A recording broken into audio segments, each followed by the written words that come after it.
Hey, everybody, welcome to Marty and Friends. We are back with another great episode. Hello to all the people who can see us on video right now. This is probably my most anticipated episode yet. We have, yes, anticipation. Oh, you have no idea. People are asking me all the time. But then I got to sit there and spank them to get their questions out of them because they're ready to hear. Aggressive. I I, like I it. had to get aggressive. Ladies and gentlemen, let me introduce you who are listening to this in the audio format. Shane Obedzinski. Did I say that right? Yes, and I've heard much worse. Very well. Good. Some Shane people, some Obedzinski. some big time people, fail pretty hard on that. So well done. Oh, nice. All right. Well, I'm on my way to the big time. So It's let's baby steps, man. It's all that's good. right. Baby steps. Shane Obedzinski is from the Sandlot. Why don't you go ahead and tell them what you did in the Sandlot? In Sandlot, I played Tommy Repeat Simmons. That's All right. arguably what I'm known for most. Tons of stuff in the '90s, TV shows, commercials, and some new stuff coming up, which I'm sure we'll get to that as we go into this party. Yes, I think there is a question about what's going on in the future. We'll get to that. Oh boy. All right, so now I'm going to go ahead and tell the people, or if you want to tell them, the story of how you and I connected. How did we meet? Because a lot of people say, "Well, how did you?" My cousin says, "Oh, does he live in Sacramento? Like, how'd you meet the guy?" And I don't know. Marty's well, I mean the man putting on this interview is a friend of mine. We met because he used to sleep outside my house in the grass, and I used to that's to true. be scared of him. Not, and he used to say, I just want to be friends. And then I called the cops on him, and it didn't work, and here we are. Yeah. No, All right. it's to my recollection, it's pretty simple. We had a mutual love for hockey, of all things, and that kind of to it's being in a famous baseball movie and then having most of my friends not interested in hockey. It was hard to have anyone to talk hockey with. So when we got on that, it was pretty easy to click. And being on complete opposite coasts, it was fun to have a little bit of a fun rivalry and to keep up on everything hockey related. And that just turned into you know us chatting more often. And then we did me and the boys went to San Jose. Yes. I'm going to say 3 years ago now, 2 years ago. The Uh whole world becomes a blur when there's a pandemic going on. yeah, it was two or 3 years ago in June. Back in June, it was Yeah. like two or So three we years did ago. one in San Jose, and that's where, that's the area he lives in. So he drove on down. We hung out for a couple days, had a great time, made some fun, awkward memories, and and then that was it. And now he's on to the big time doing his own show. So that's our background, and we are happy to be here. Oh, absolutely. And some of those awkward memories I don't think we'll talk about on here. Not all of them. This is a family show, uh not that kind of show. okay, you just blatantly lied to the people that know me. They know that you're full of shit right there.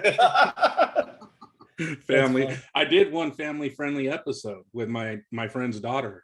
That's right. I heard And about that. That's right. I haven't and listened to that one yet. I need to. it's good. It's I mean it got good. She was real shy at first or whatever, and she had a lollipop like near her mouth the whole time for the first like 45 minutes. So she was playing the shy card, and it took a little bit, but with her mom next to her kind of coaching her, we got her to open up. It was good. It was That's fun. awesome. That's it was awesome. it was awkward for me because I don't deal with kids outside of the family that often, Right. and if it's family, I don't filter myself because I know who my family is. So like, Yep. You I'm don't like, need to filter. Yeah. we party. These kids are gonna learn like I learned. So it's like, I don't, Of whatever. I mean, I don't go extreme, and there's certain things course. we don't do in front of the kids. But if I'll drop F bombs, or I'll do this or I'll do that in front of my family kids. So when I'm sitting there with someone else's, 6-year-old daughter and the mom right there, I'm like, So now what do I say? Like it was awkward for me too, but she wants to do it again, and I'll give her the opportunity. And Talk ponies and tea parties. That's all you got to do. yeah, there you go. So she's a huge fan of the movie Frozen. So I think I should probably watch that, or at least get the You cliff haven't notes. seen Frozen? No, no. It's Something really about good. something about a snowman with Down syndrome just made me not want to see this. I don't think he has Down No. syndrome, which uh, is yeah. I nothing wrong with no. that, but he's a special snowman. No, but you know what? It never appealed to me, like, because I think at the time my girlfriend's daughter was still living here in town, and it didn't appeal to her. And we had taken her to see other movies like Inside Out and stuff like that. So Right. I think it didn't appeal to her. So I was like, well, we're not going to go see it then. And then I just never did.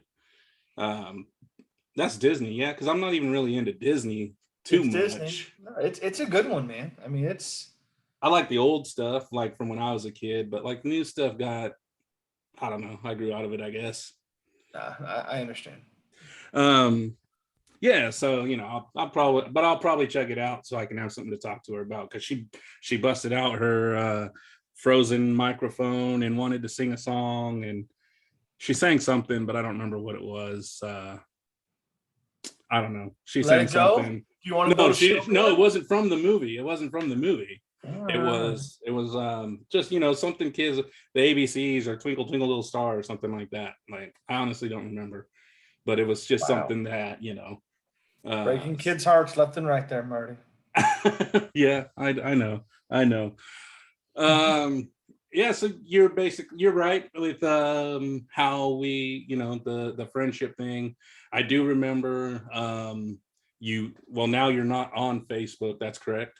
That's correct. I'm very happy to be off of that thing. You know.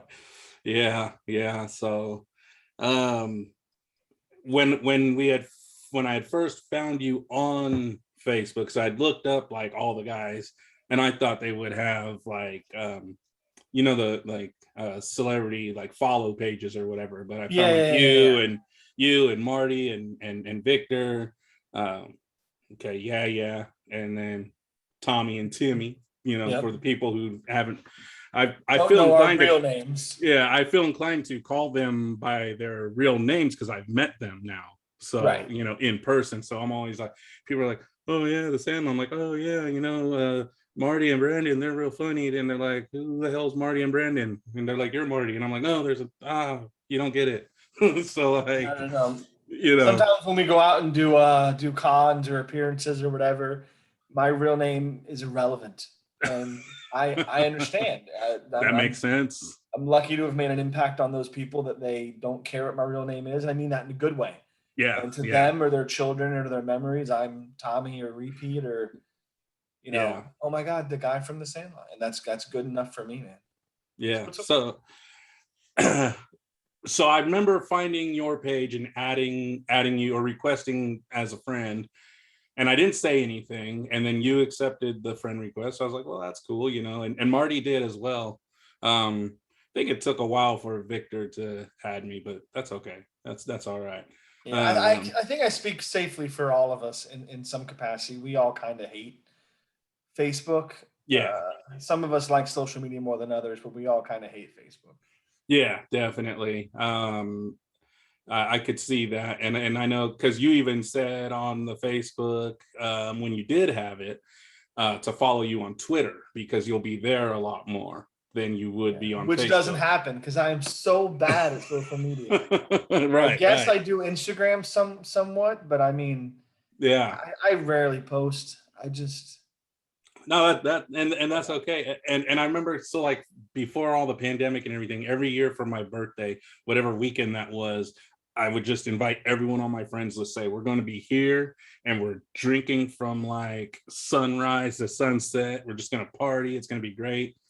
And after about the second or third year of you being silent and just being on my list, you just sent me a message when you're like, or you replied to the invite and you're like, you make me feel bad for not being able to be out there or something like My that. God, I remember that. And I was just like, yeah, this guy keeps inviting me to his birthday. And I'm like, I don't live in California. I don't know if he knows that, but I'm not going. And So, I did know that, but I clicked on everybody, family, friends, people I never met, like yourself, and everyone gets an invite. Everyone come on out, and maybe it was well, if more people show up, that's more people buying me drinks or something. Maybe it was a way to save some money. I don't know, but I like to party. Hey, the more the merrier. And when I first saw it, I was like, oh crap. I was like, he said something to me. I was like, man, I was like, so do you just like leave it alone or do you reply back? And I just said something, oh, don't worry about it, man. Next year, just messing around or whatever. And then I want to say it was on Twitter, you had said something hockey related, and that's where the hockey thing kicked off. Probably because it was not on Facebook. That's where we had that little interaction about the birthday party or whatever. And then I want to say it was Twitter, you said something hockey related, and it was probably about Tampa, and I was probably just like, Tampa sucks, Sharks, back-to-back, you know what I mean? Champs, Yeah, right. Yeah, they suck so bad, No big deal. I mean, they did back then. They weren't that great back then. No, it's been a ride, a slow climb to the top. That's right. We've been slow climbing to the top for like 27 years, but we'll get there. It's okay. We'll get there. It's been long. It's probably been longer than 27 years now. Anyways, we don't have to talk about that. But yeah, so that's how I remember it. And then we just started talking about hockey, and then it grew into that. And like you said, we had the chance to finally meet and hang out in person, and it was a great weekend. And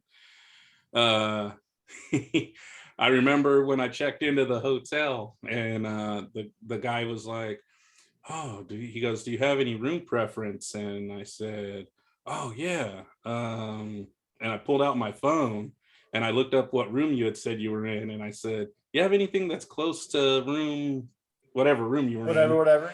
And he goes, oh, let me check. He goes, why that number? And I was like, well, I'm meeting a friend here, and that's the room they've got. So I was hoping if we're close by, it'll be easier to hook up or whatever before we go, right before we go raise hell. It kind of sounds a little weird. Yeah, well, and I didn't know I was going to get the room right next to you. And yes, as I'm walking down the hallway, it's like the hallway, there was rooms on the side. Then you get to the end, and then it's like, boom, there's two rooms like at the very end of the right there. Yep. Yes. And I was like, oh, and I looked over, I'm like, oh, son of a bitch.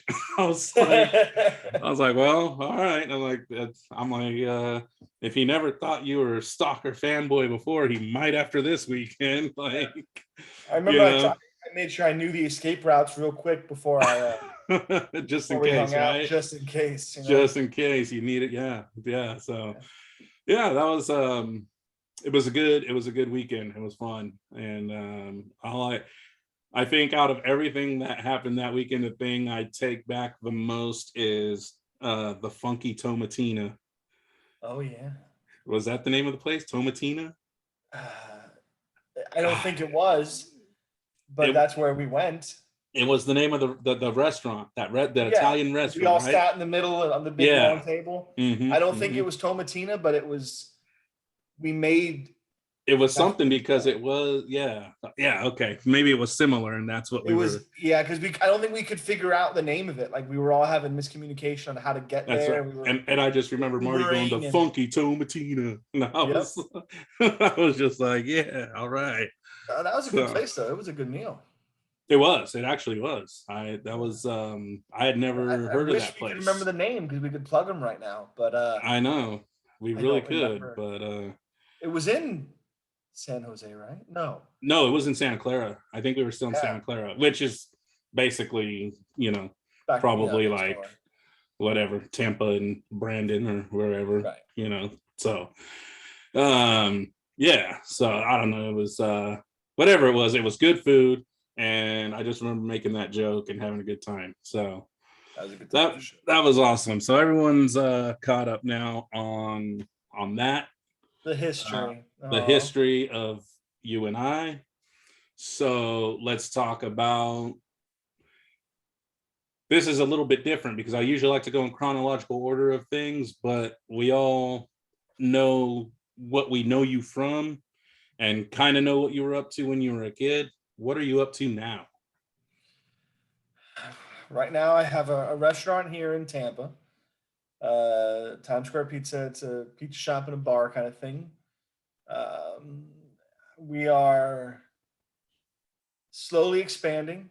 Oh, Anything to do with Googling me in Tampa or just me in general, you can learn about all that little by little. nice. Business aside, we're hoping to get out of this pandemic, or everyone's acting like we're out of it, but we're really not. It's very No, weird. yeah. Mhm. We're hoping to get rolling. We keep having to cancel shows. We were supposed to be in Tennessee next month, and then we had to cancel that. We have a big show in New Mexico, which I'm going to say is 100% happening. New Mexico, Halloween weekend. It's going to be really big and really crazy.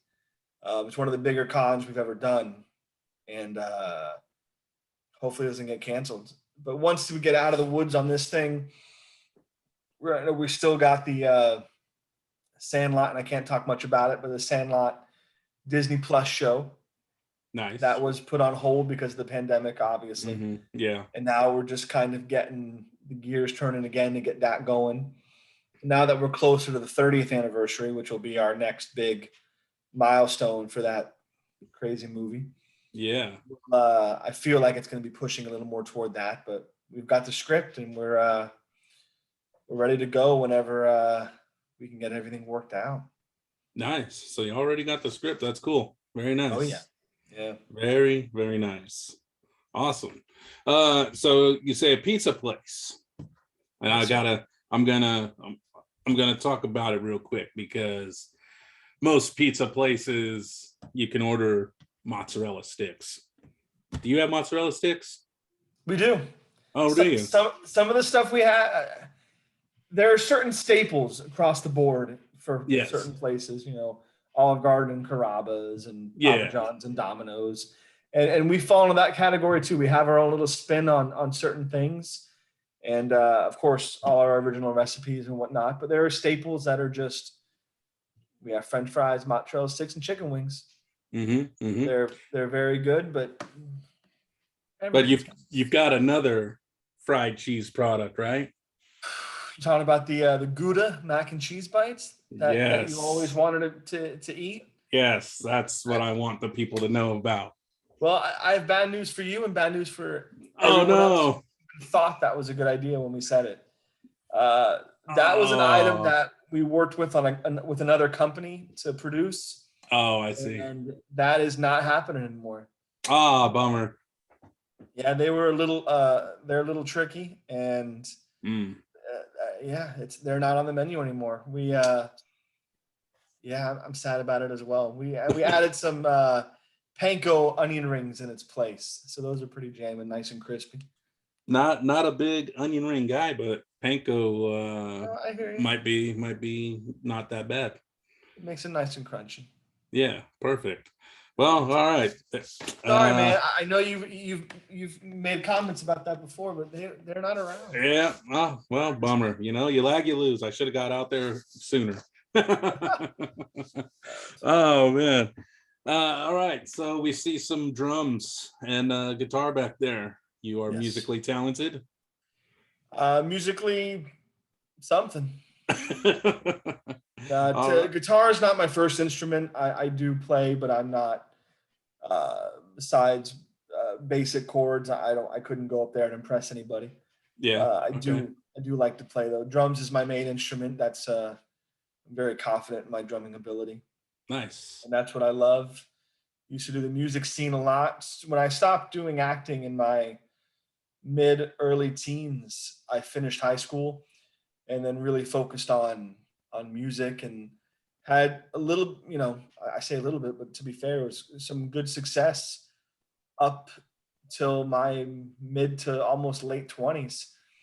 And then there's certain milestones when trying to become successful doing music that you kind of have to reach. And we, for whatever reason, couldn't reach the milestone to take it to the next level. And then reality sets in and it's like, okay, well, we need jobs. And I had left acting behind for so long that I didn't have those connections to jump right back into it again. Yeah. So I started just doing work in restaurants and whatever I could to figure out my next step as I got back into acting. And that turned into a 10-year restaurant opening extravaganza. And that was actually 11 years ago in August. So a couple weeks ago, it was 11 years since we've opened the restaurant. Oh, wow. That was something that we kind of just walked right into. We didn't expect it to be, it wasn't our plan. And then the opportunities arose and we took them and had the typical struggles. And now we're killing it. And that gives me the opportunity to step back a little bit and get back in the entertainment industry a little bit more. And Nice. that's kind of my plan going forward. So I can't complain. Yeah. Very cool. Have you had any celebrities come into your place? Anybody? We're in Tampa. There are several wrestlers living in Tampa. I'm gonna mess the name up. I'm gonna say Triple X or Triple H. Triple H.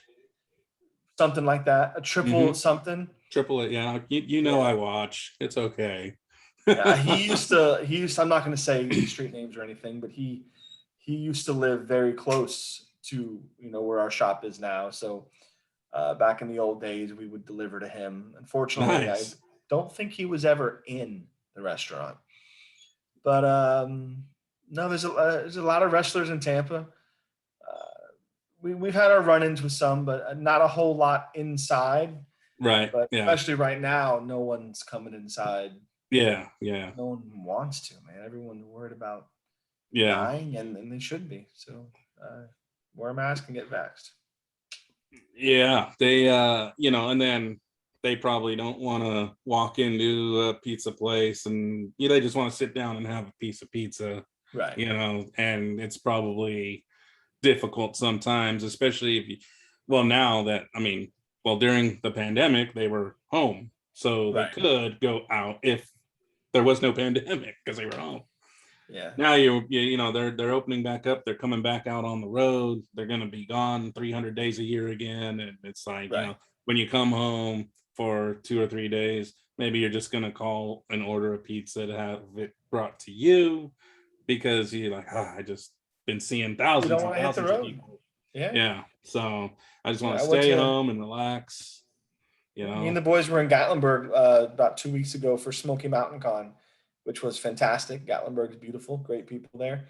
And I was gone for about 5 days, 3 days for the event, and then 2 days I spent out there for fun. Yeah. And when I got back, just back to work and didn't want to do anything. You get disconnected a little bit when you're away from home and work for so long. So those guys who do it more than I do, I feel for them. Being gone for so long it is a vacation in some capacity. But at the same time, it's a work vacation, and it's hard to really relax on a work vacation. Yeah. So. I remember you telling me before that if it's a city or an area that you've never been to, you like to give yourself that extra day or two to just kind of check it out. And usually I give myself 1 extra day on either the beginning or the end. Yeah. Gatlinburg, I gave myself 2 extra days because it was right in the middle of the Smoky Mountains. And I love to hike, so I was able to. I did about 10 miles the first day up and down all the Smoky Mountains. Did some waterfalls and some beautiful trails, and I wore myself out. But I remember like to explore when I can. Yeah, because I remember the next day, whatever day we arrived at the hotel, the next morning, I think I saw Marty down at the pool, and I went down there to go hang out with them because we could see the pool from our rooms. And he was down there hanging out, so I went down there to hang out with him. He was by himself, and he was asking if I knew where you were, and I said I have no idea.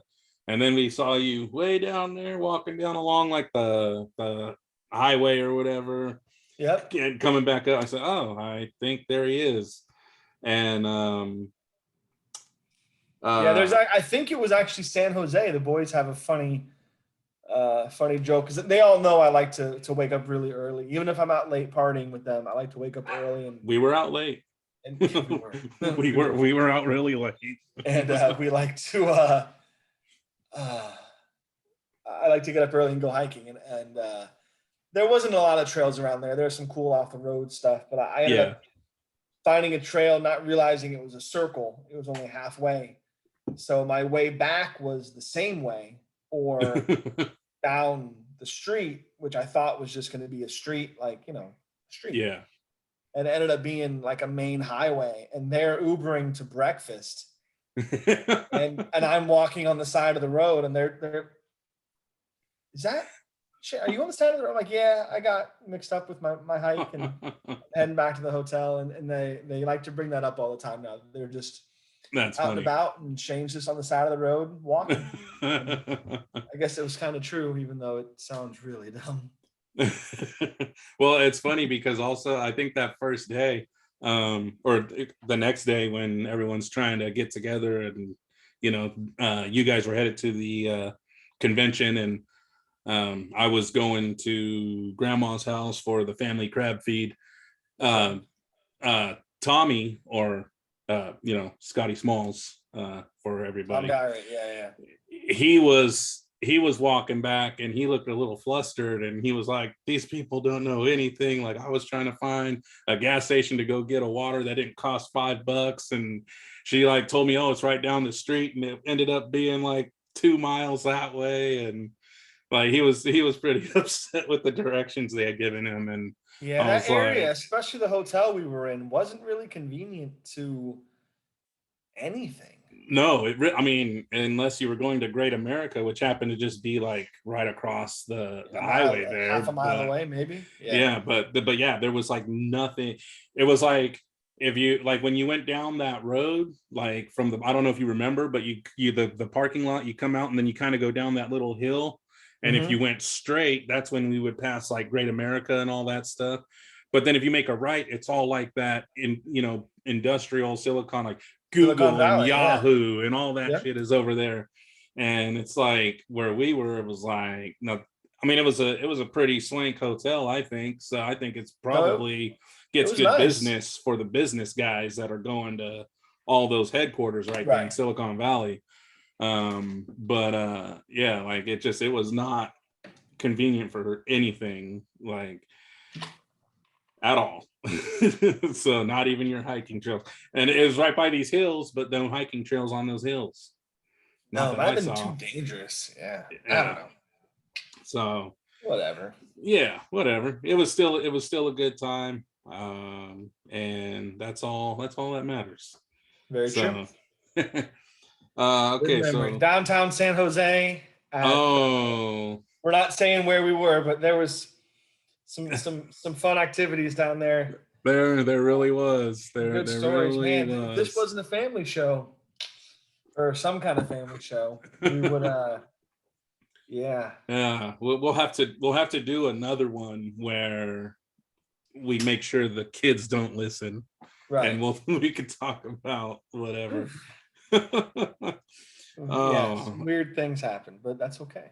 I just once I air this though, I hope my phone doesn't start blowing up with "What'd you guys do in San Jose?" Because then I gotta sit there and either say, "Oh, just wait for the next one," or gotta sit there and answer everything. Like, trust them, let the people know the people we met and the places we went, how we got home, what the we people saw. We met. All I know is I don't know how that guy convinced everyone he was from Stranger Things.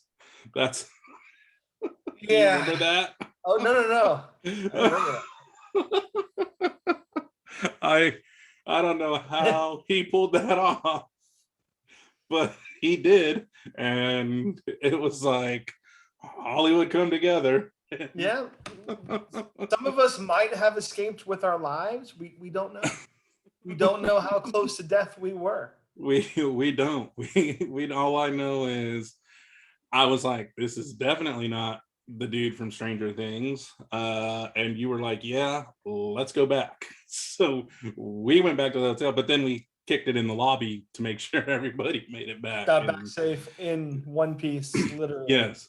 And it was funny because it was almost like they took separate Ubers because only a couple at a time would come walking in. And then there was like a little like gap where you're like, okay, is he having trouble getting out of the car? What's going on here? Right. So yeah.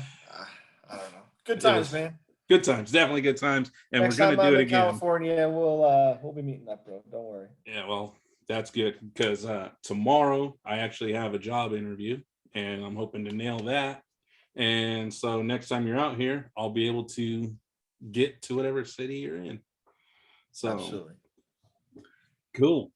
So let's we can go back a little bit now that we've talked about what you're up to now.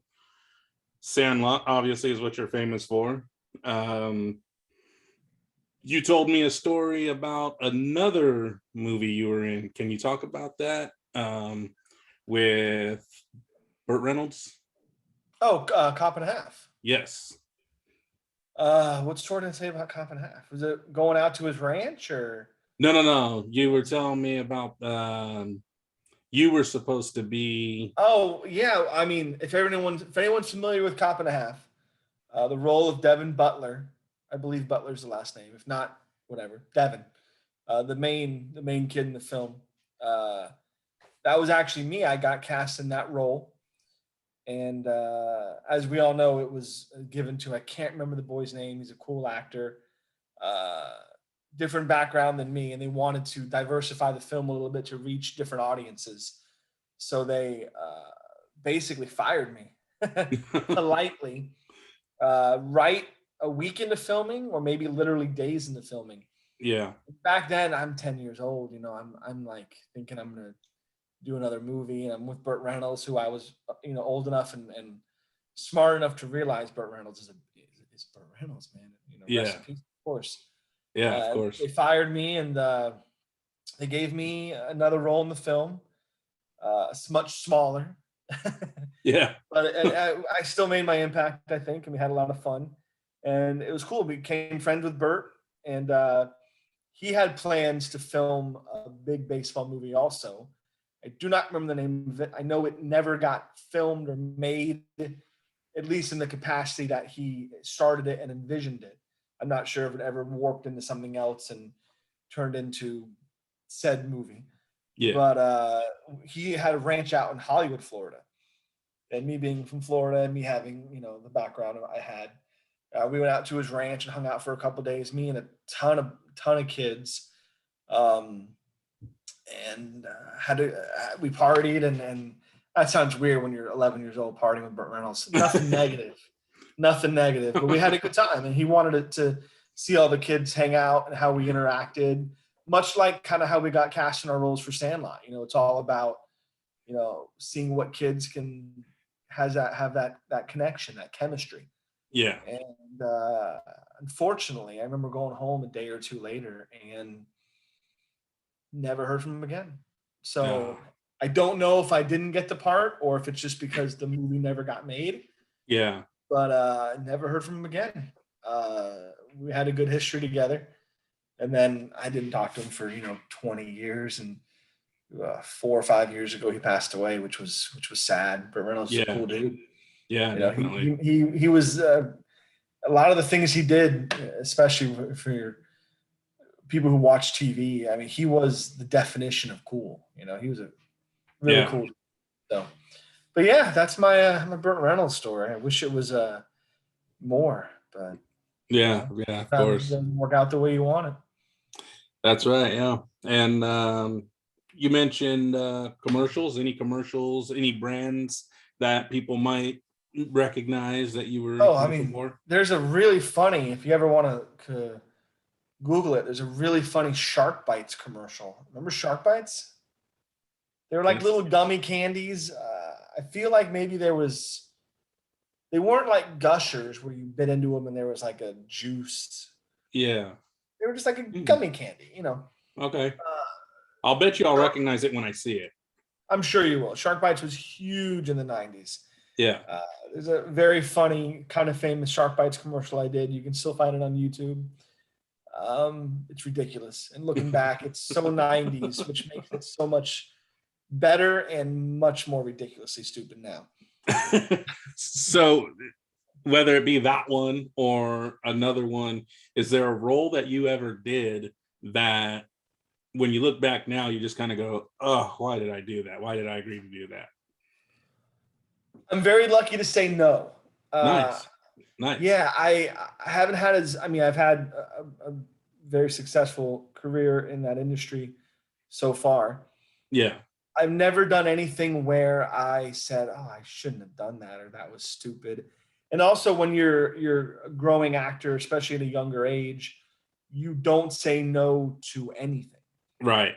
Like now, I mean, back then, if they said, Shane, you're doing a Kool-Aid commercial, which was my first commercial, yeah, I would say, absolutely. Shane, you're doing a commercial for soap. No, I don't want to do a soap commercial. No, you do whatever they throw at you. Right, of course. Now being older, I don't know if I feel the same. If they said, Shane, you want to do a commercial for beer? I don't drink beer, but sure, I'll do a commercial for beer. Shane, you want to do a commercial for herpes? No, I would probably skip the commercial for herpes. Even if you were the after guy? Even if I was the after guy. My slight consideration if I was the after guy, none if I'm the before guy. Yeah. No. Yeah.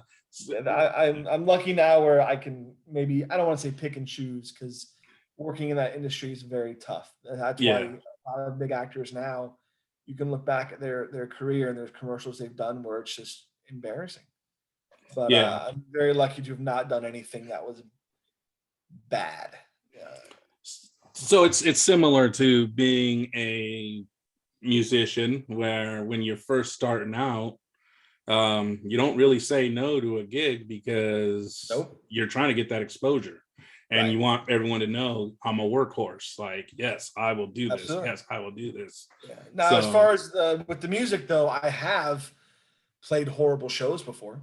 Of course. I think every musician has. I think we did a show at like a festival, like a fairgrounds type thing one time. Mm-hmm. And we were opening up for a band that was bigger. I can't remember the name now. They were touring at the time, early 2000s. I can't remember. And we went up there, and there was a good amount of people there, not to see us. And there's also a reason why, because we were horrible. It was terrible. Now, and were you guys horrible, or were you horrible compared to who you were opening up for? We were horrible. I mean, that band, and if I remember the name, I'm going to say this, and now I'm not going to say their name, wasn't very good anyway. One of those one-hit early 90s bands that just, that one song, and that's really it. But they made their money. You guys opened up for Right Said Fred. Got it. Right Said Fred. Yeah. I wish it was then. That would be a fantastic story. That would be a great story. I think they were a little more mid 90s, maybe. I can't remember. Yeah. But nonetheless, everyone's got those bad gigs, but you got to pay your dues, man. That's how it works. Yeah, definitely. I've got my it's happened in every episode so far, so I gotta say it again. My boys in Aqua Guys, they get mentioned in like every show since the first one when I had their singer on there. I've been to 2 shows so far, just within the last couple of months, and they've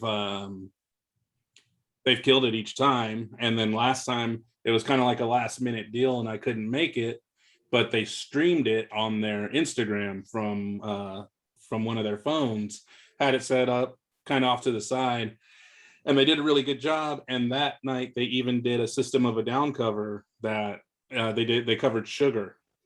And I was like, wow, that. I hope I get, yeah, I was like, I hope I get to see that at the next one.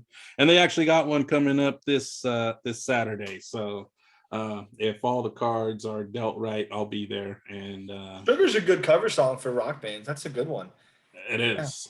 Sugar's a fun tune. Yeah. Yeah. And so yeah, that's my little Aqua Guys plug for this episode. Nice. In fact, Joe is one of the people that asked a question. And it surprisingly is, well, not surprisingly coming from him, but it is the only one that I got that is not Sandlot related. Well, I don't know Joe. I don't know Aqua Geist, but I like this question. I already like it. Let's do it. What you're is following Aqua Geist on Instagram, so you do like them. We'll just say that. I mean, okay, I do like them. I just don't know them. Yeah. Yeah, so we'll go ahead and do Joe's question right now. Let me just make sure I mark it. Where did I put my pen? Got to make sure I mark it so that here's one. You're at a desk with no pen? No, there's lots of pens, but I brought in a specific, I brought in my pen, but okay, so Joe has a specific pen. I do have a specific pen. I'm very for the future. His rider will include only orange M&Ms, this specific pen, and an NBA hat backwards. Yeah, it's the hat and the shirt that I wear in my podcast logo. So, all right, makes sense. It actually, for the first like 2 or 3 episodes, not even realizing it, I wore the hat and the shirt when I did those episodes. Now it's kind of become a thing. Like it's like the good luck thing, like the lucky charm. Like, okay, gotta wear. And you gotta represent too. You gotta represent the Sharks. That's right. Even and now in Florida, not Pavelski, Thornton. Yeah, he got moved to the Panthers. Panthers. So he's in my state, but he's not on my team. Right. And I made the joke that I guess he wants to retire without a cup. Yeah, I mean, Panthers put us through hell last season, and they're going to be good again. But I don't know, man. So Joe Flores, singer and guitarist of Aqua Guys, he wants to know, what is your current favorite song? Before you answer, I did tell him that you're a big fan of the band Thursday, and he is even more excited to hear what you have to say because he has also listened and enjoyed the band Thursday. Thursday's fantastic band. Okay, you know what? I have an answer that none of you are going to like. Oh, okay.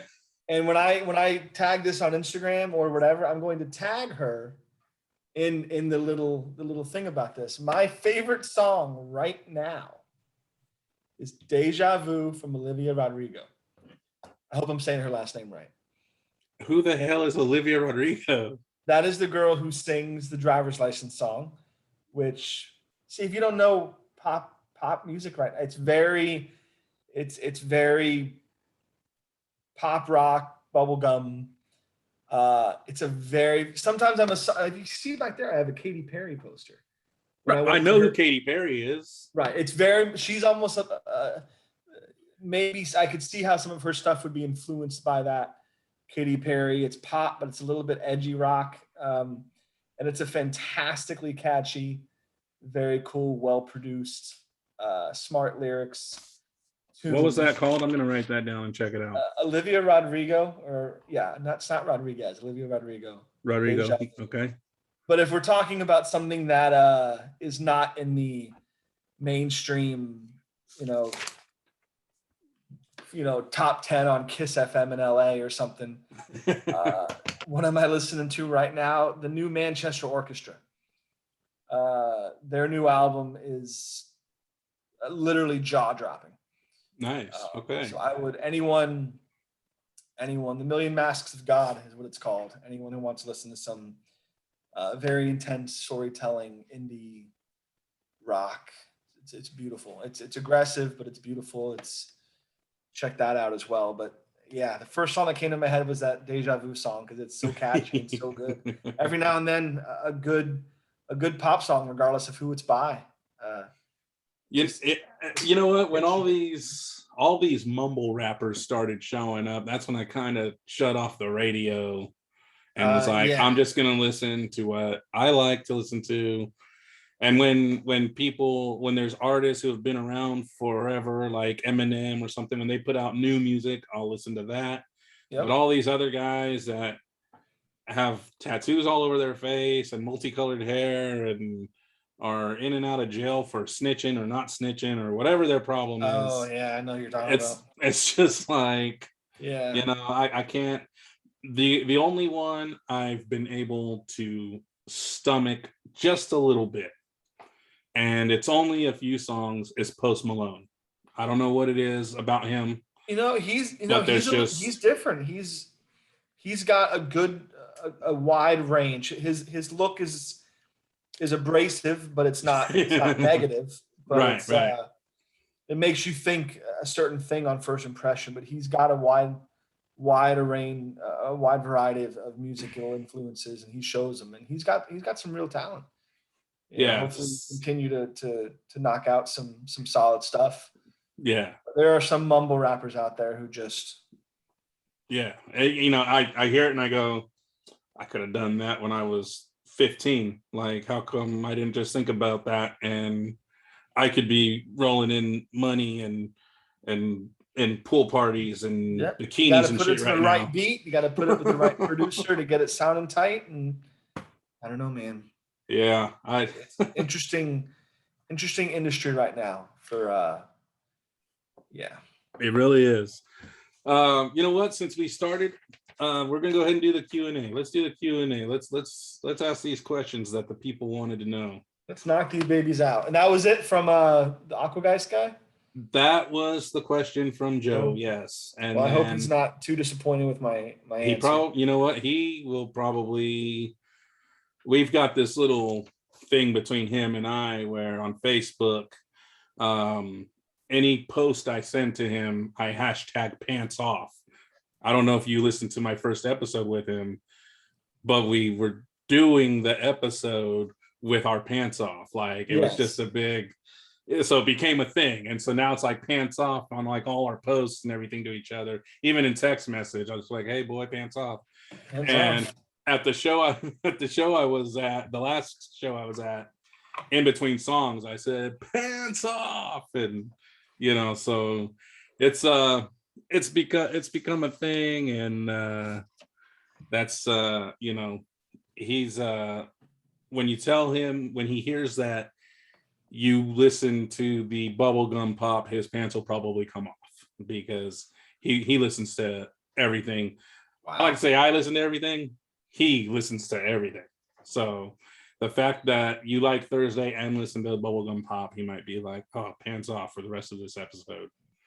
I hope you sleep well tonight, knowing that there is a grown man, when he hears this, that will be listening to it with his pants off. That does bring some comfort to me while I close my eyes tonight.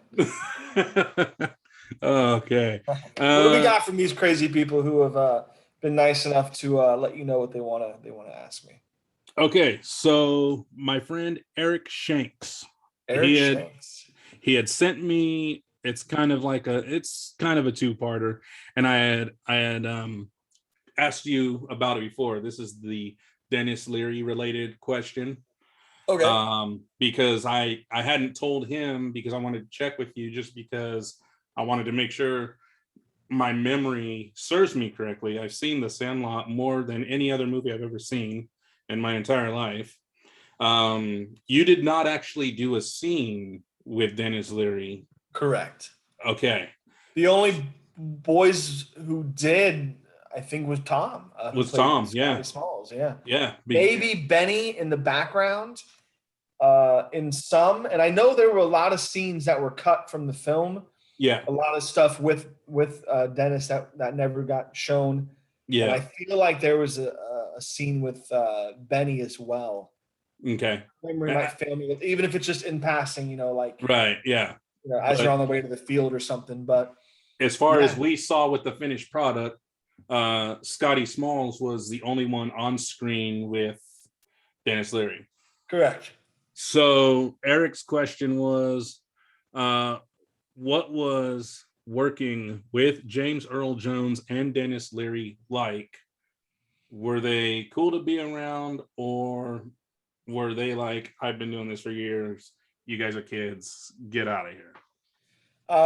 Dennis Leary, if you've ever seen his stand-up, or I'm much, if you have, then you know, Dennis Leary is Dennis Leary.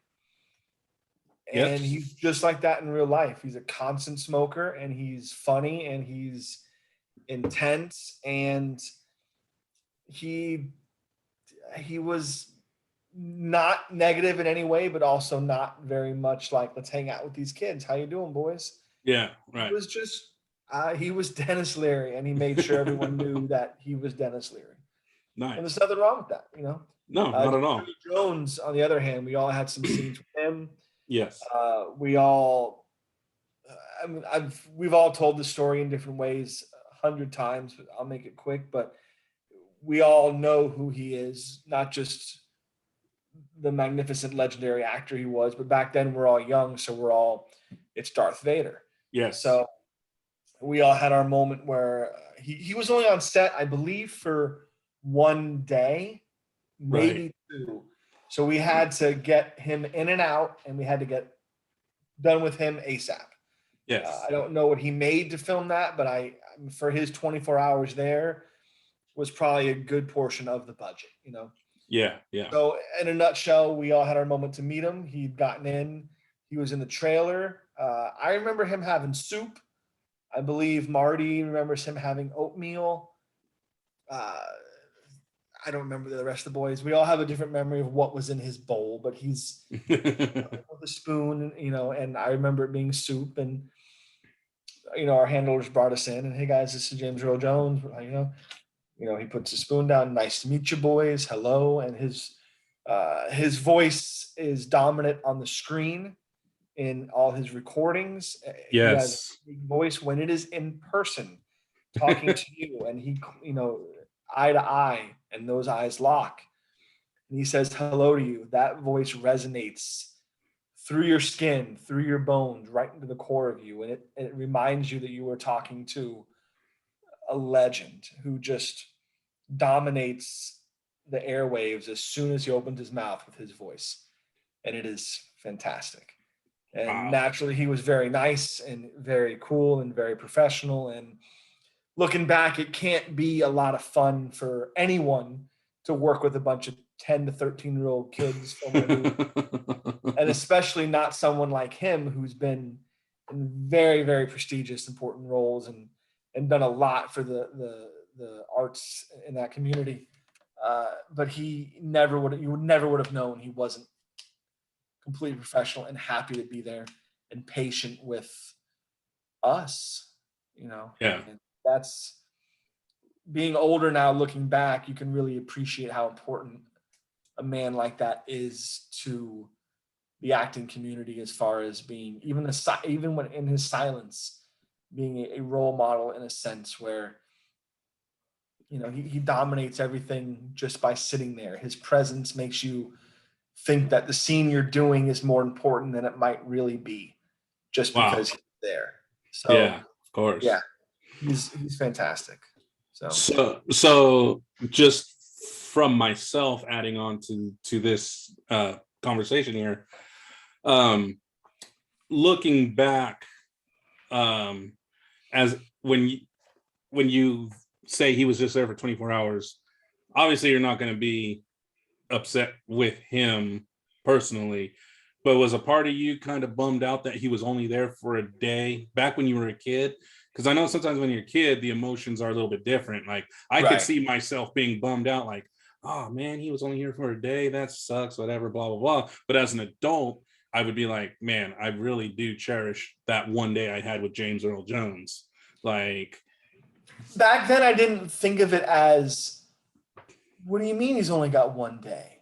Right. Okay. I want him here for a week. Yeah. Part of it too is because even though we were young, we were as professional as we, in our capacity could be, but we knew Yes. we were there for a reason, and we understood the business. All of us had done roles and movies prior to the Sandlot, so we knew that Yes.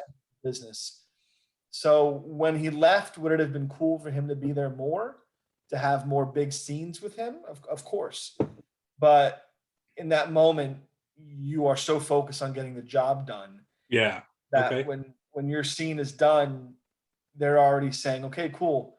End scene, your next one, we're in the treehouse, get ready for that.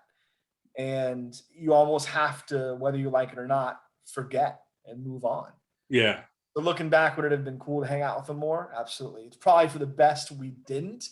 Right. Because if we got comfortable, we probably would have been annoying boys who wanted to hear him say all his Star Wars lines or Mhm. whatever. Yeah. So it was probably for the best that he split pretty early. Yeah. Yeah, I would want him to say his Star Wars line just to show everybody.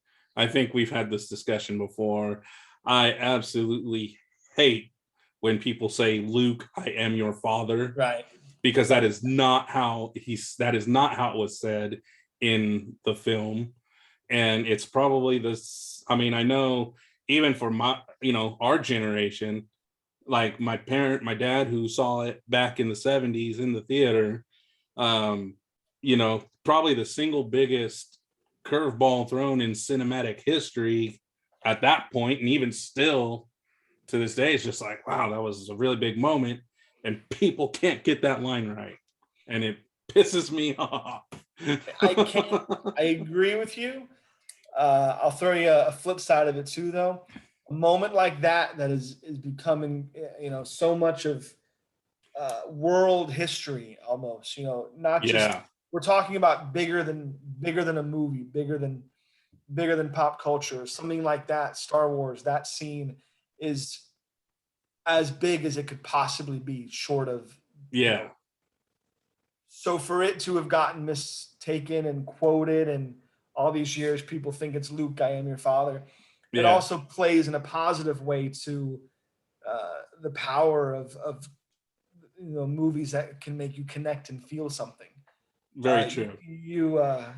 you take away from a movie what you personally take away from it, and whether or not it was a mistake that just carried on throughout the age where there wasn't the internet, or it was just people being people.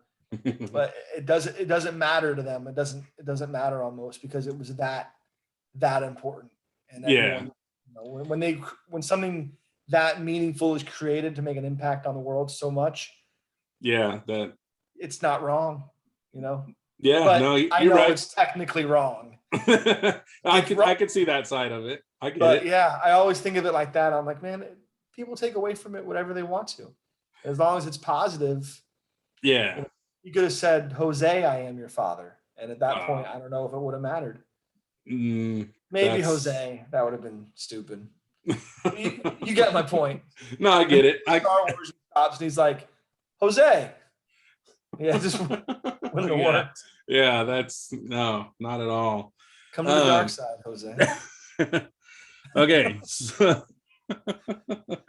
Okay, my youngest brother Nico decided to be a smartass. I sent a text message to the family, my mom, dad, and brothers. Well, I sent the picture, the side-by-side picture of child Shane, and as you put it, angry Shane. Oh yeah, And because you kind of picked an old picture on the internet, and I looked at it angry, and I was like, man, yeah, all the pictures he could have picked out. but it Why just was that your promo pick? I don't know, it felt right. It And just if it felt right to you, I can't say it's wrong. yeah, there you go. So I said August 24th, if you guys have questions about the movie, acting, pizza, hockey, anything, he's ready to answer. So let me know if you have a question for him. That's the text message I sent to everybody. My youngest brother, Nico, says, did you and the boys ever get pizza after a hockey game while you were filming? That's actually a great question because the answer, believe it or not, is no.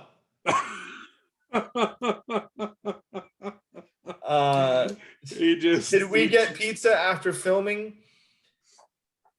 I don't remember a certain moment where we did, but the answer is yes. I know we did. Yeah. Did we ever play hockey while filming? Absolutely not. Funny question. I know he's playing around and I'm trying to make it serious, but yeah. That's okay. He gets it, man. He'll get a kick out of it. Oh man, I forgot I wrote that one down. So this one from this morning. Okay, so this one is kind of a Lara Fowler and Rob G want to know outside of Fowler, what's up? Outside of conventions and signings, are you still close with the other guys? And do you ever hang out other than conventions and signings? Myself being in Florida, I'm the furthest away from them. And I know everyone who lives in California. I know Marty and Victor hang out often. Mm-hmm. Chauncey and Patrick and all, they all get together for certain things and they hang out. So if I lived there, the answer would be yes, we would hang out.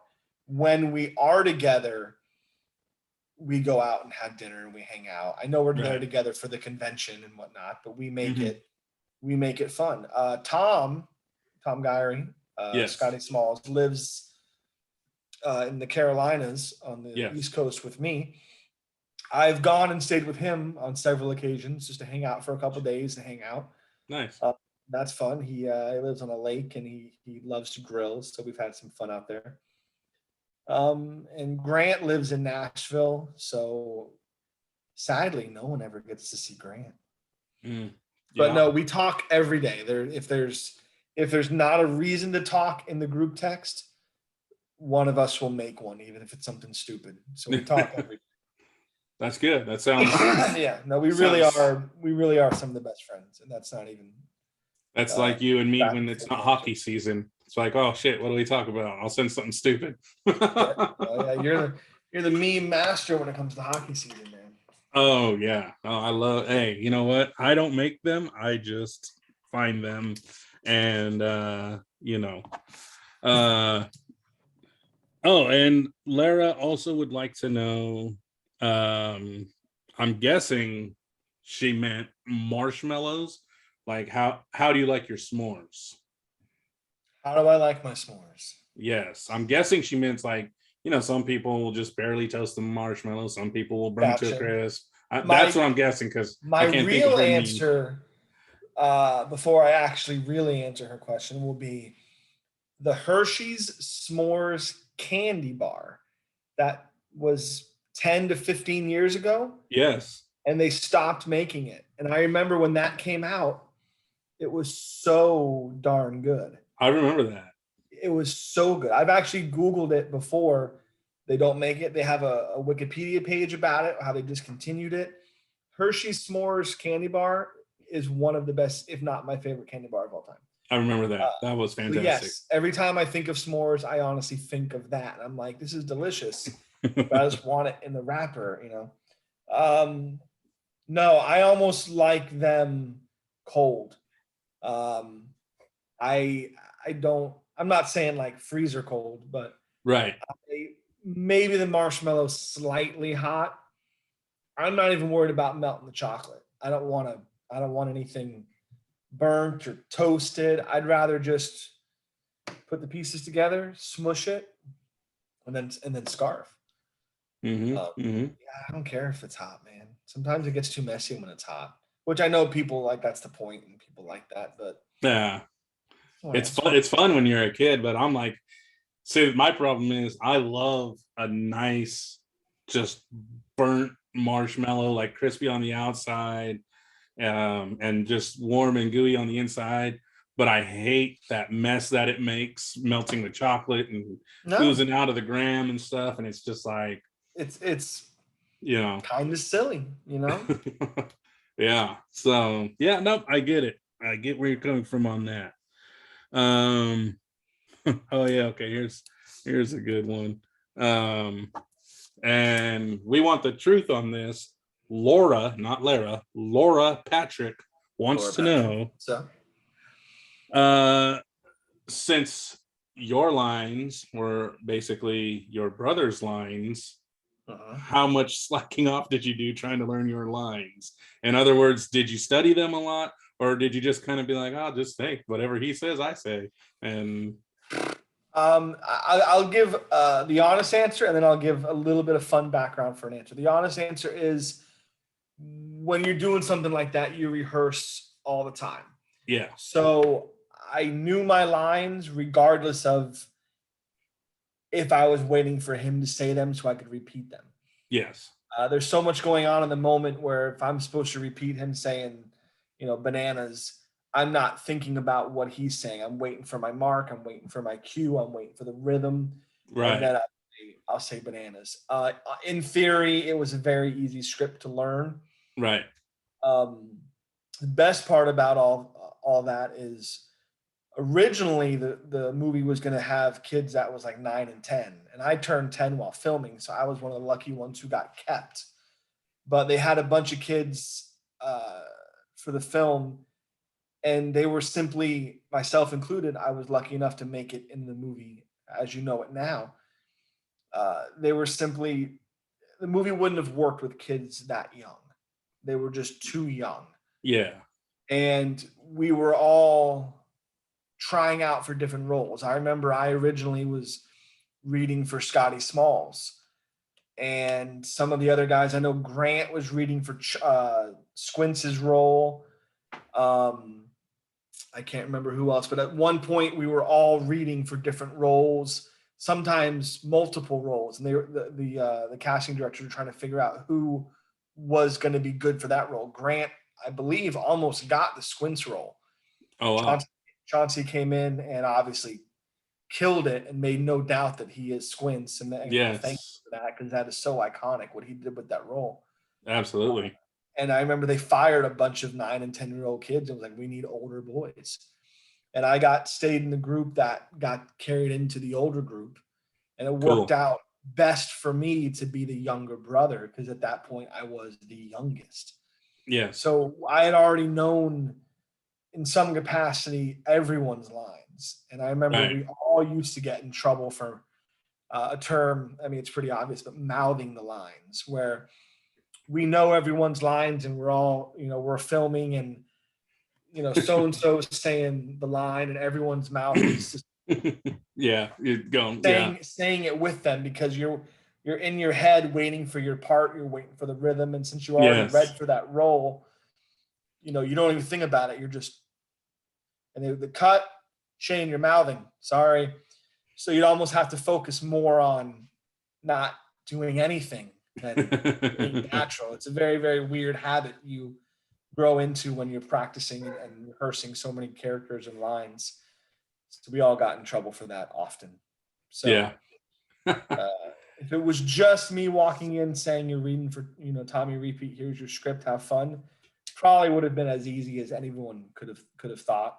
I'm yeah, lucky to have had it. I'm lucky to have made it my own. But we all knew everyone's lines. We knew everyone. yeah. That's awesome. That's very cool.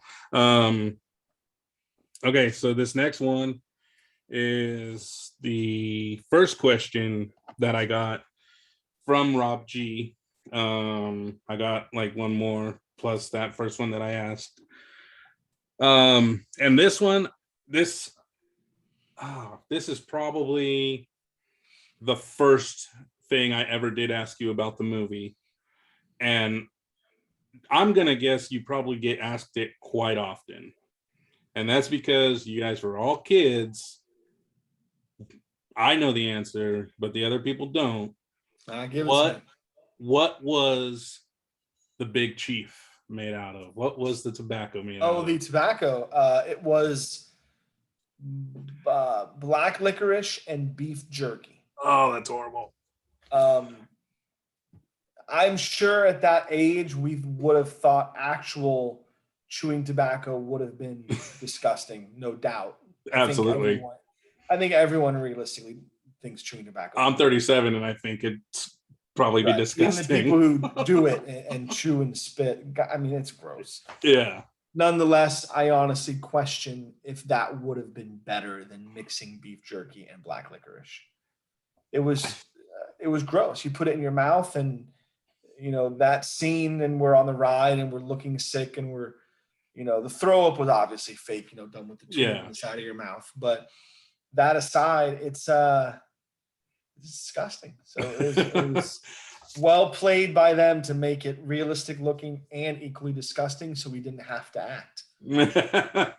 I love beef jerky and I can't stand black licorice, and I don't understand why the black licorice had to be incorporated, because I think if the beef jerky is cut the right way, you could have fooled anybody and just been like, possibly.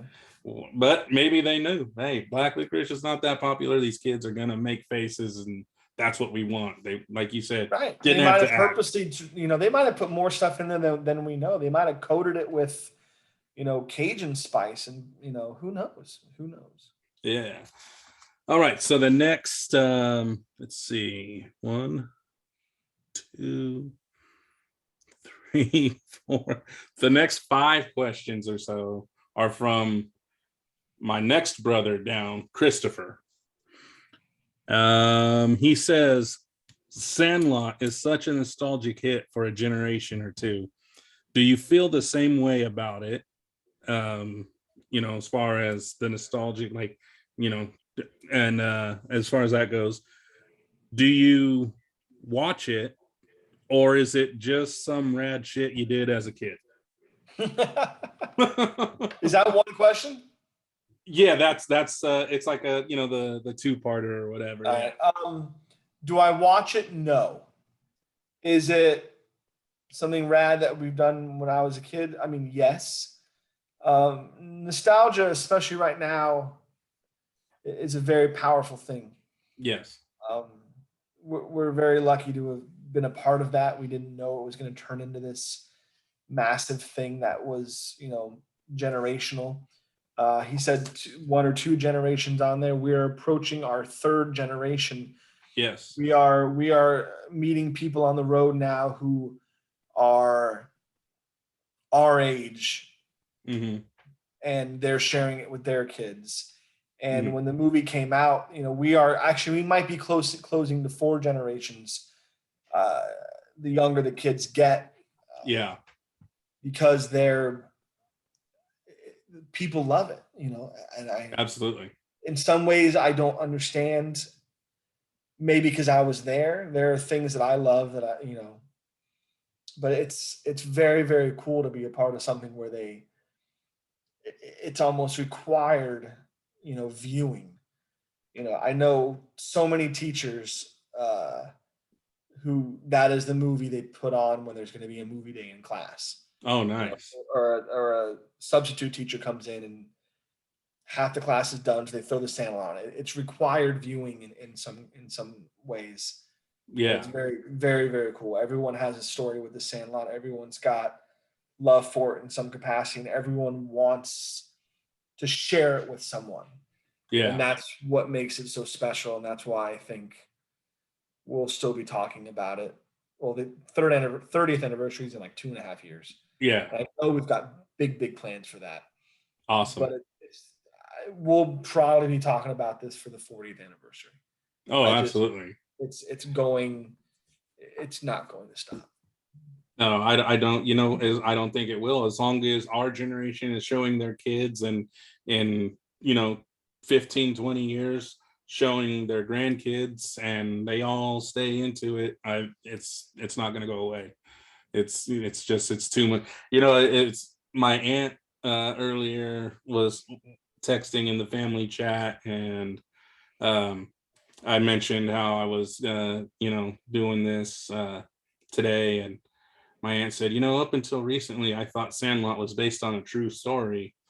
And I said it was based on a true story. I said you either were the new kid in the neighborhood, or there was a new kid in your neighborhood who was awkward and trying to fit in. Right. And there was always one kid that stepped up, like, hey, you know what? Let me show you the ropes of this neighborhood. Let me show you to the guys. Let me show you, you know what I mean? How Benny did with Smalls, like, and Smalls was you know, he knew what he had to do before school started, and make some friends, and so he would just show up to where all the kids were, and you know, that's, we've all done that. We've all been there. We either were the kid or we knew the kid. Everyone's hit the ball or thrown the frisbee or whatever into someone's backyard that was not anybody's backyard, if you know what I mean. Yeah. You know, it didn't belong to any but the kids. And we all went about ways of getting it back every which way except knocking on the door, because they got mean dogs, or because it was the grumpy old man, or whatever it might be. It's like, okay, Right. we got to get back there. Oh, they're home. How are we going to do this? You know, sometimes you got lucky. You'd see them leave, hop the fence, get it, and get out. So I said, in a way, it's everybody's true story, really, because That's a good way to put it. I mean, there is a lot of it's based off of the director and writer David Mickey Evans' personal stuff growing up, and a lot of that is touched on in some documentaries we've done I've about the seen film. yeah. But that aside, one of the reasons it's so popular is because everyone can relate to it, whether it's the example you just gave or one of the many scenes in the movie. It talks to people. We've It had really does.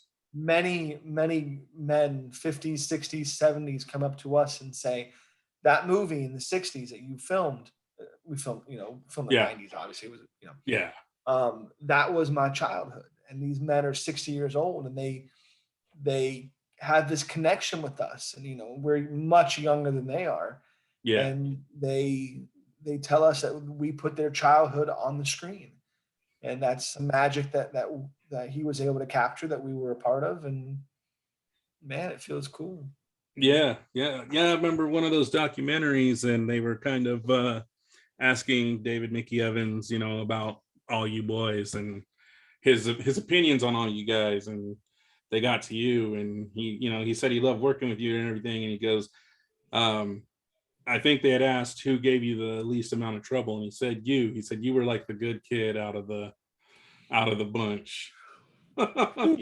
he said like, not that any of them were bad, any of the guys that might see this or hear this, not that any of them were like horrible kids, but he said you were like the good boy, and like, I think I definitely know I wasn't an angel.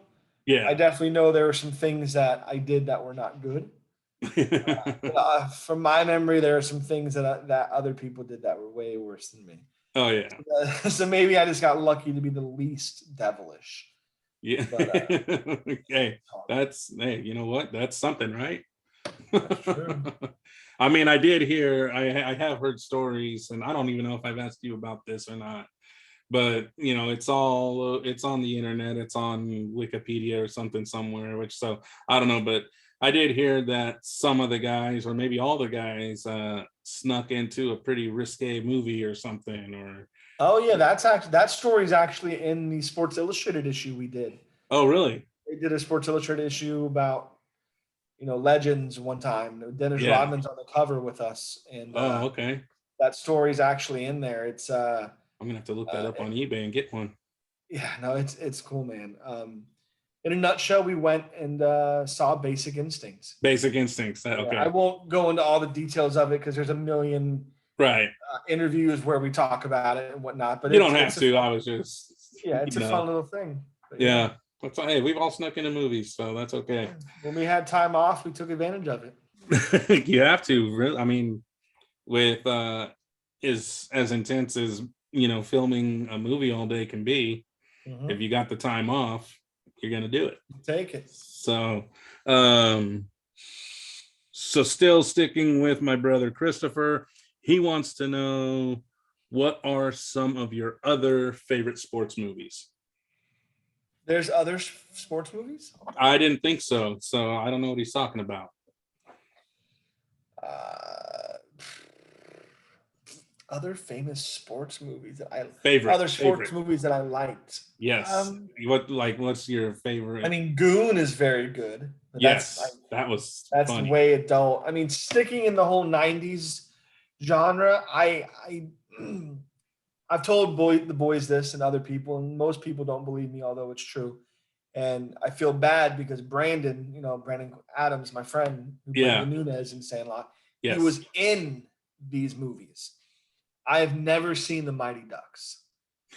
In the '90s, I worked a lot. We were doing movies, we were doing commercials. I was traveling a lot. I missed out on a lot of those.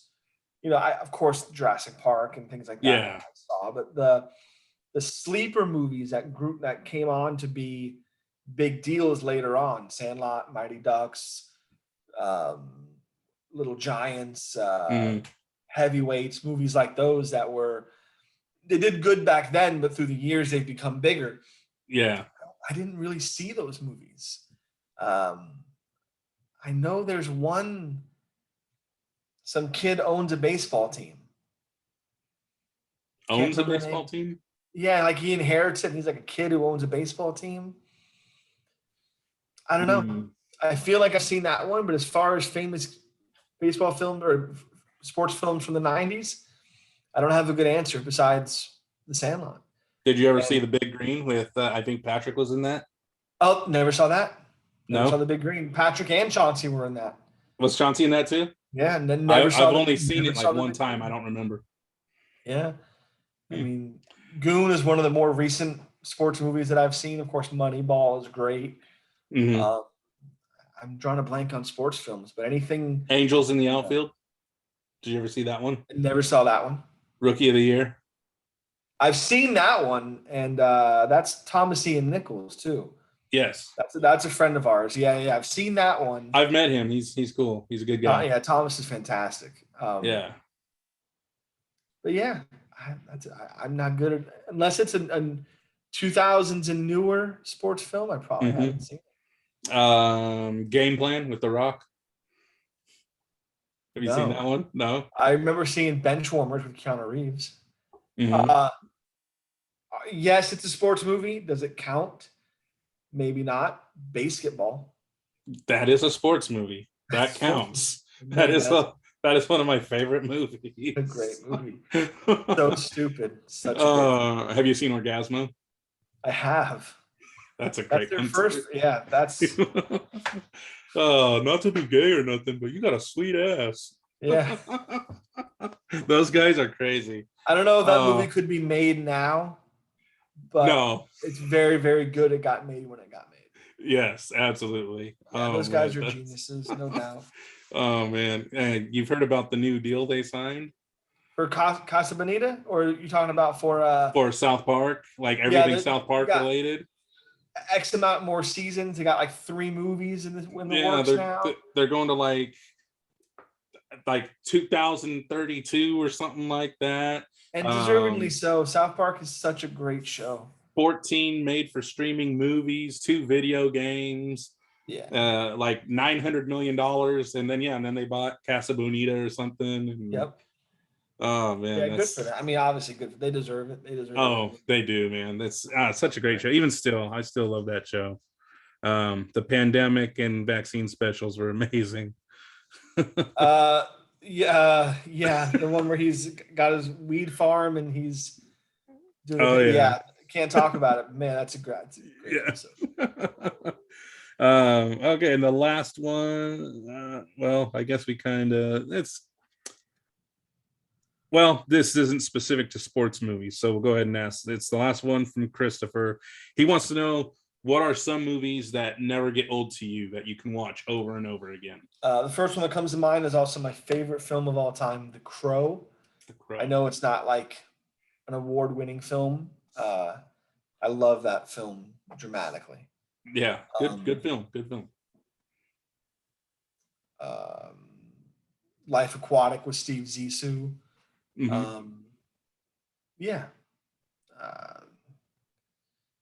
I could watch Jurassic Park all day, every day. Indiana Jones, the original Star Wars trilogy, Lord of the Rings. I could watch that stuff all day. Never have a complaint. Yeah, nice. I guess I could, the original. Okay. Well, Empire Strikes Back, I can definitely watch over and over again. And that's about the only Star Wars movie I think that I could watch over. I love the original trilogy, but Empire is definitely the one that I could watch over and over again. And then I'm just Basketball, Dazed and Confused, Jackass. I used to watch a lot of Spaceballs too. Spaceballs. It's a shame that never got a sequel. I used to watch a lot of Spaceballs. Yeah, that would be that was a good one, and it is a shame it didn't get a sequel. So it looks like, well, we kind of went over this a little bit. It's the last question that people sent in, and then I might come up with a couple for myself that I already know, but maybe the people don't. So we're gonna go over it.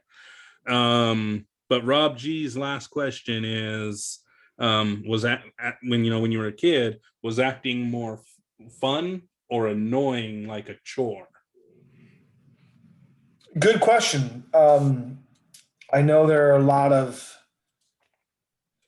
stories for younger actors where it's your parents put you up to it, or you didn't want to do it, or Right. whatever. I started so young, and I was always homeschooled. Maybe I had the ignorance is bliss approach, but for me, it was always fun. Yeah. I Okay. always wanted to do it. I almost didn't know anything else. My first job was 3 years old doing Kool-Aid. And, between living close to Orlando, I got to be at Nickelodeon Studios all the time. We did Clarissa. We filmed Swamp Thing there, Superboy there. I did a couple movies there. That was my life. My schooling was whatever it was that was required by law back then, X amount of hours Right. with a teacher in some trailer on the movie property just to keep it legal. Were you were on Clarissa? Did you do an episode of? Yeah. I was with Ferguson. I was Ferguson's. I say best friend. I don't remember the show that well, to be honest with you. But we did the when Ferguson ran for school president. I believe I was running his vice president. Nice. I helped him make the world's largest rubber band ball. I mean, we failed at the show, I believe. There were a couple of things we did with that show. Clarissa Explains It All is a great show. That's a show that I watched when it was on, but never went back to. So that's why I don't remember ever recognizing you on there. Yeah, I did. And it was very weird too, because working at Universal Studios back then, they had just built the theme park. Oh, okay. Half the theme park, which was movie studios. So we would go do the show, do the job, and when I was done, I was like, "Hey, can I just go to the theme park?" And they'd be like, "Yeah, the side door's over there. Just walk on in." The rest of the day, I'm at the theme park. That's awesome. that was, I'd wake up, go to work, do some schooling, go to work, and then when the day was done, I'm in Universal Studios. So nice. Or doing stuff on the road, filming movies with my girl, with Macaulay Culkin. We hung out for that, and when we weren't filming, we were just hanging out in the streets, just being kids. So nice. Yeah, have you been to Universal out here in Hollywood? Only the City Walk area. I've not gone inside. You have not gone inside? Okay. Yeah. It's funny, the City Walk area, and that's City Walk, WALK, not to be confused with City Walk on South Park. Chinese restaurant? Yes. Oh, yeah. It was funny, or it was actually kind of cool, because I was there one time and I was just walking, minding my own business, and up ahead I saw somebody coming. I said, "Holy crap!" And I was looking. I said, "Hey, that's John Lovitz." John Lovitz, because he's got a comedy club, or he did have a comedy club in the City Walk area of Universal, and he was with some guy. And as he walked by, I was like, "Hey, John Lovitz," and like he looked and he kind of waved, and he looked like he wanted to stop, and the guy kept walking and talking, and then he was like, "Oh shit! Like, I guess I gotta keep walking with this guy. Whoever that guy was, he was like important, but John Lovett, he looked like he was gonna give me the time of day had this guy seen what happened or was willing to just, hey, stop talking for a minute. And so that was, I mean, like, that was cool. I didn't feel like blown off by John Lovitz at all, but I could see, oh, this guy like kind of stopped, but he was still talking after he realized he was a few steps ahead. But the fact that he kind of John turned Lovitz, around and, but I've always heard great stories about him being a cool guy, so I don't doubt that. yeah, I don't doubt that. And sometimes when you're walking, when you're a big actor like that and so noticeable, when you're walking through the crowd, there's always a handler with you in case things get weird or whatever. So maybe his handler just wanted to get him out of the public's perception, or maybe he saw you and thought you were a threat. Probably. Hey, it happens. It happens. I you know what? That's okay. You know, if I could be considered a threat to a celebrity like John Lovitz, that's, hey, cool, then I'm doing something right, I guess. Like, and the fact that John Lovitz didn't see me as a threat was all right. That's, I mean I should have called the cops when you were sleeping in my yard, but yeah, well, you know, live and learn, right? Next time I show up, you'll be like, oh crap, there he is. Call the cops. I'm done with you, Marty. Oh, we did the show. Get out of here. Got nothing to do with you anymore. Held up my end of the bargain. That's right. Took 7 years or however long it's been. It's been a while. It's been a while, my friend. It's been a long time. Been a long time.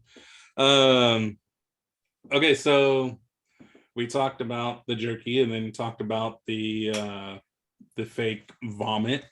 But you did not say what the vomit was made out of. You've told me before, but the people don't know. Have I told you before? What was the vomit made out of? You said it was like I know there was soup involved. Yeah, it was like a pea soup and something else. Like I know there was a soup. I'm sure it was pea soup, but that's kind of the generic, like, yeah. Let's do this thing and be it pea soup. Yeah. It was mixed with something else to make it like reddish, like stomach acid. I don't remember. Oh man, see, I don't remember either. I was hoping you would remember. Yes, I just remember some of the things I want to remember very badly. Yeah. And I knew at one point, but yeah, I don't know. Yeah. Whatever the generic throw up stuff is. Yeah. They make from movies. I don't know. Okay, so you I know now you don't watch very much TV, correct? I do my best not to. I'm more of a movie guy. There are certain shows I keep up on, but yes. Yeah, okay. What as a kid, I mean, being busy with acting and everything and homeschool, did you watch much TV back then as a child? No, it was maybe that's why, because back then it was all movies. Like I was familiar with, I remember watching the most of Family Matters, if anything. I remember. Oh yeah, nice. Urkel. I just remember that being and Fresh Prince of Bel-Air being such great shows. I watched I'm familiar with a lot of the standard, Full House and Step by Step shows and all that.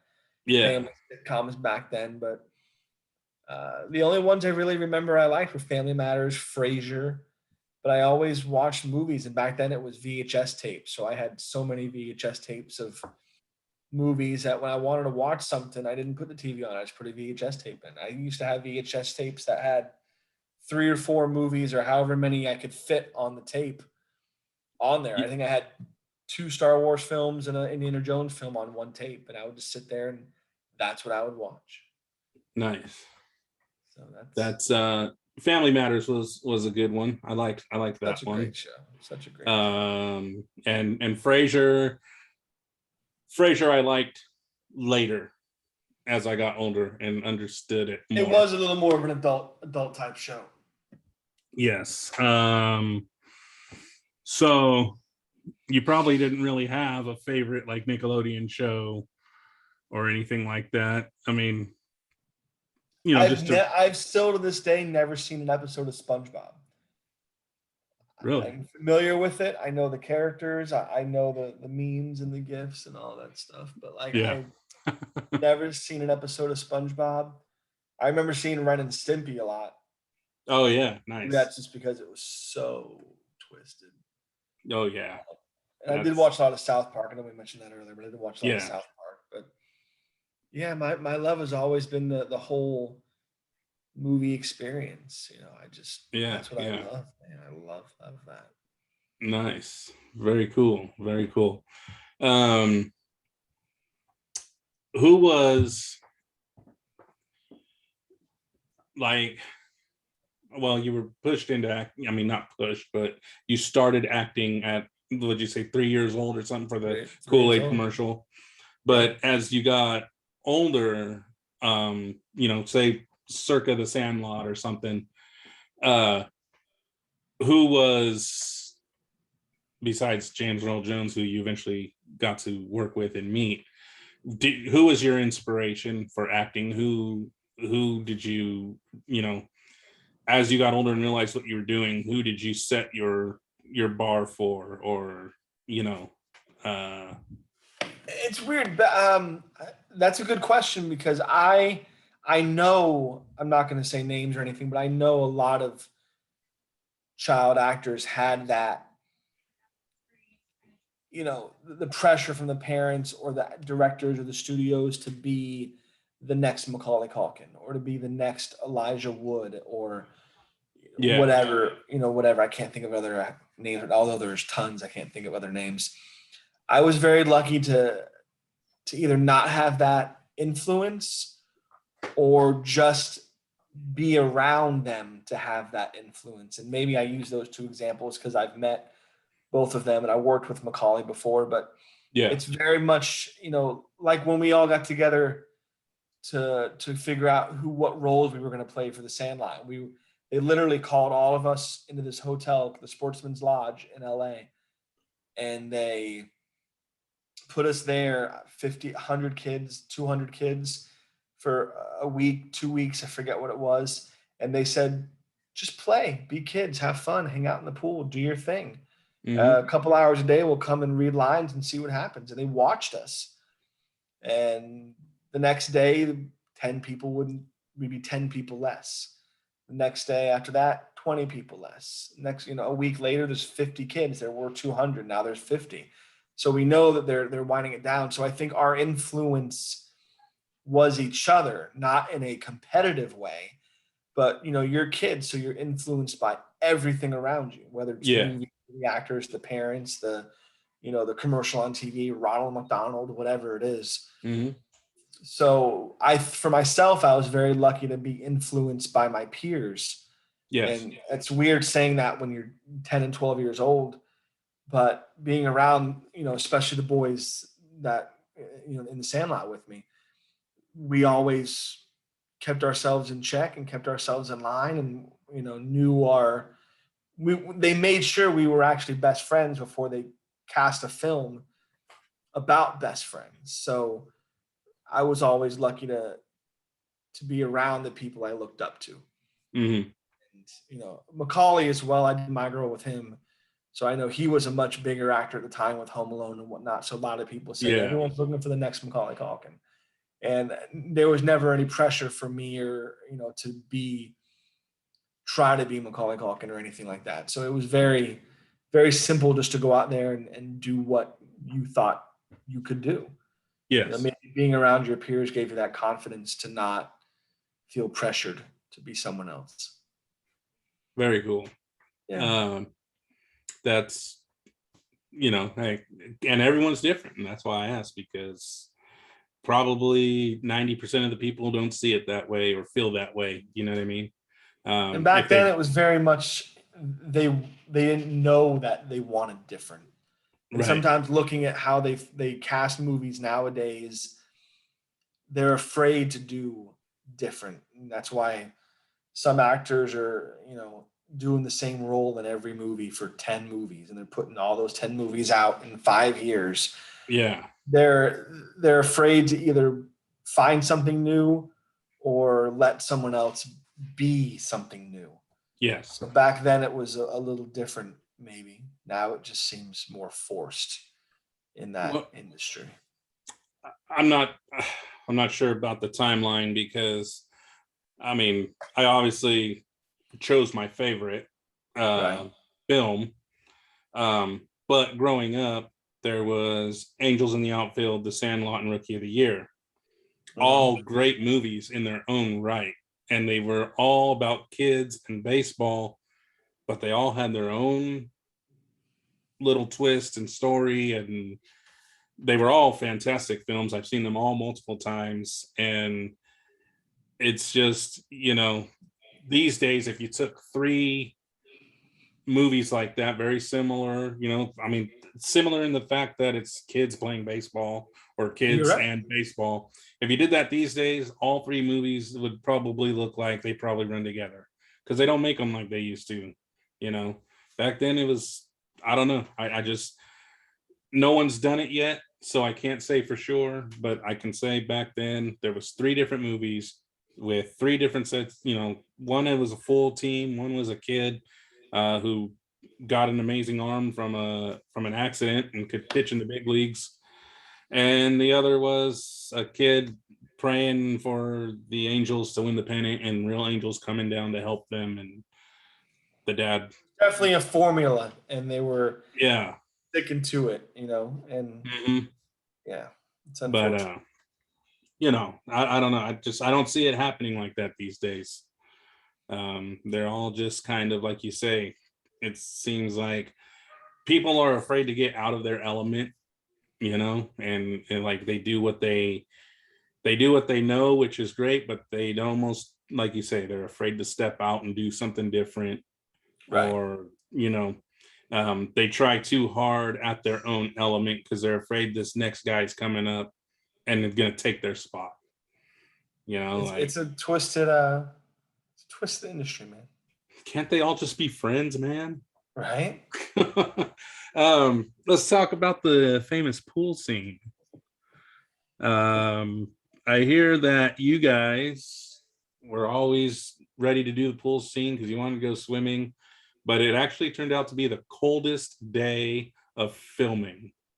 It was, and it's weird because we were filming in Utah Yeah, over summer, and Utah's got weird weather, and some of those northern places like Wisconsin and whatnot. In the middle of the summer, your high can be mid 90s, yeah, but your low is still going to be in the high 50s. yeah, yeah, So at nighttime, it's a Florida or California winter. Um, it was one of the hottest summers they've ever had in Utah, and they were constantly keeping us covered and worried about us dehydrating and passing out, which that had happened. They were doing everything they could to keep us alive in the hot summer sun. Come to the day of the pool, which of course we were all looking forward to it even more for obvious reasons. yeah. It was a cold front came through for like 36 hours or whatever, and the Oh pool man, freezing. And there's scenes in the movie where you can look, we're in the water, and you can see our teeth chattering. If you look to the yes, background or whatnot, you can see us physically being cold. I remember they were trying to figure out if there's a way they could heat the pool because things were so miserable. And no, it was a giant mess. It was the most anticipated day of filming that went so wrong. yes, Again, that's kind of the magic of movies, and maybe the way that worked out the way it worked out. It caught us off guard, and it made things more real. And yeah, you know, that looking back, that's one of the most famous scenes of the movie. yes, yes. However, it worked out was exactly how it was supposed to work out. Yeah, I saw that on one of the documentaries. David Evans was talking about, oh yeah, the kids couldn't wait. They couldn't wait. And they just, they wanted to do pool scene. And he said the same thing, like you see them chattering their teeth. He goes, they weren't acting. That was real. They were Oh yeah. cold. It was cold that day. And Yeah, when we got out of the water, there was people waiting. As soon as he said cut, there were people waiting, holding blankets open like this, yeah, towel blankets, and we would run into them, and they would wrap us up because we were so cold, and we would try to. And maybe it was worse doing it that way because we were getting in and out of the water. I yeah, don't know yeah. mindset back then, but we should have just stayed in the water the whole time and just adapted to it.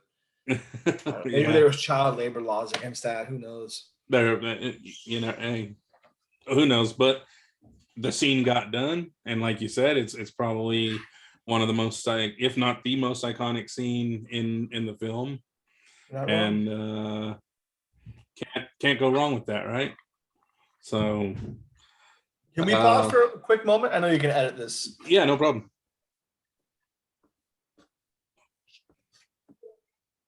All right, so we're back from the quick little break here.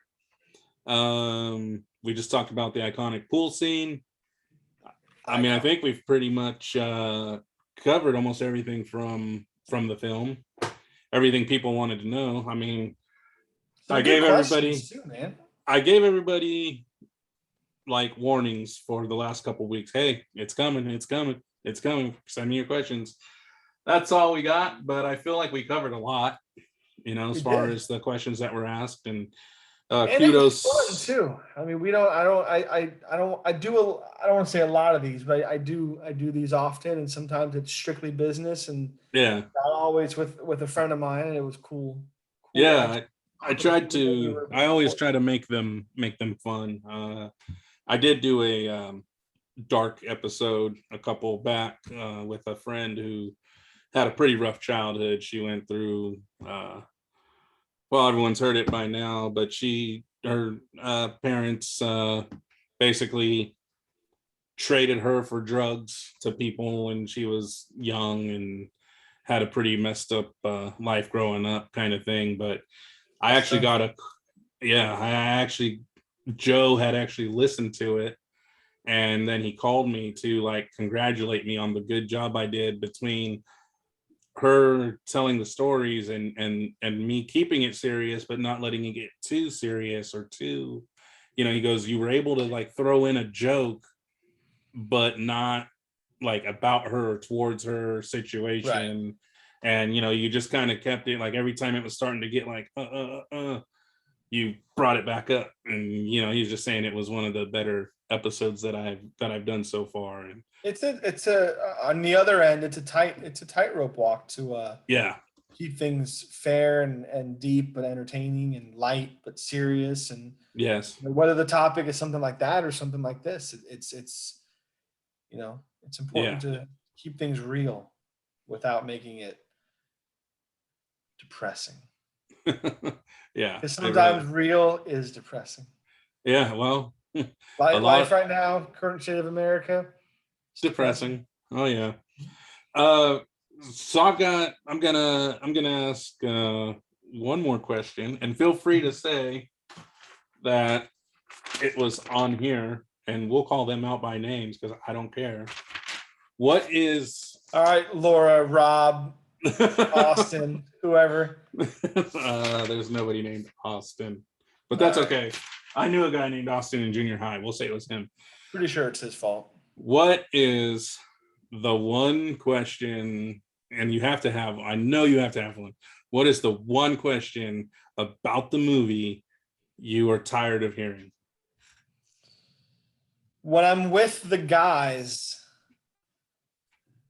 I hate the basic instinct question. Okay. Marty, not you, obviously. The other Marty Yes. has a Yeah. Yeah. Yeah. great story, and he gets all into it, and he loves telling it. And if people haven't heard it before, it's obviously the best story of their life. And I mean that. He tells it great. It's a great story. At this point in the game, I feel everyone's heard it. Yeah. So when they ask us that, we're like, man, there's so many videos of us talking about this. Yeah. No one wants to know about this anymore. It was been in multiple magazines. It's been in Sports Right. Illustrated. Like Yeah. we saw Basic Instinct. We were dumb kids. Give us another question. Personally, my questions lately, it has ironically been about my character personally, as far as the script and whatnot. And I don't think it's a bad thing. I think people are evolving in their questions, and they're looking at it like, well, you didn't really have. How was it easy to remember this? We were doing a podcast with um, Turner from the Dodgers. Justin Turner from the Dodgers. Justin Turner, yeah. Mm-hmm. And he asked me, him and his wife asked me the same question. You know, how was remembering the script when half your 80% of your lines were, made, repeating and blah, blah, blah. And it was a good question. And we played it for fun because we can. And that's exactly what it is. Is But that the question, same one? Sorry. No. Is that the same one where you guys did like a table read or something and he played the part of Benny or something? Yes, that's the one. We did that for charity. I watched that. That was a bunch of money for his charity. It was a beautiful, beautiful thing. Yeah. And but that question is fun to answer, but I'm getting it more and more. So that might turn into my question where I'm like, I've already answered that 100 times. Yeah. And it's simply a great question. So. Well, unfortunately, I'm here almost 30 years too late. So I'm sure some of the questions were, repeats, if you will. Hey-o, I saw what you did there. and now we're done. Oh, there it is. So, but like I said, you and I, we've known each other for probably 7 or 8 years now.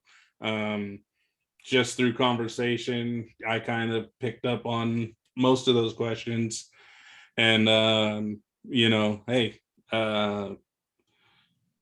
I hope this satisfies the people that did ask questions. And maybe the people who didn't ask questions are going to hear this or watch this, and then they're going to go, man, I'm going to ask some questions next time, because I want there to be a next time.